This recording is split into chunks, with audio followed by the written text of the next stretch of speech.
Pertubuhan Peduli Insan Malaysia atau Peduli Insan menyasarkan dana RM5 juta untuk membantu kira-kira 250,000 pelarian di Syria menerusi kempen musim sejuk Syria siri ke-10.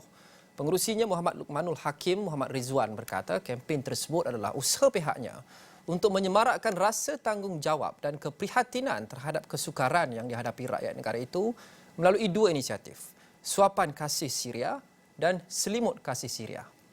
Sallallahu ala Muhammad sallallahu alaihi wasallam sallallahu ala Muhammad sallallahu alaihi wasallam.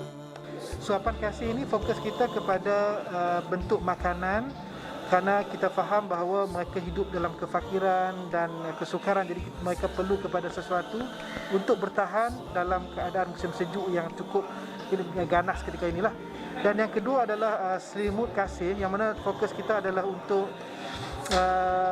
apa yang kita sebut sebagai apa yang mampu memberikan kehangatan kepada mereka.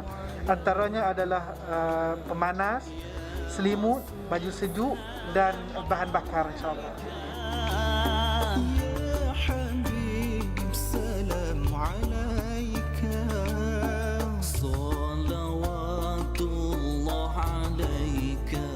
80% daripada mereka hidup di bawah tahap kefakiran, dalam keadaan hidup di dalam kemah yang hanya setebal kanvas, yang bila musim panas sangat panas, bila musim sejuk sangat sejuk, tanpa keperluan asas, tanpa elektrik, dan apabila datangnya musim sejuk, kesukaran itu berlipat kali ganda.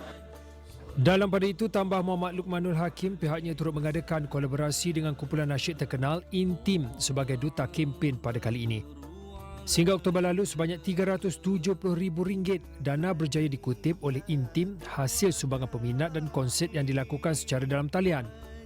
Orang ramai yang ingin menyumbang dalam kempen ini boleh melayari laman web tertera.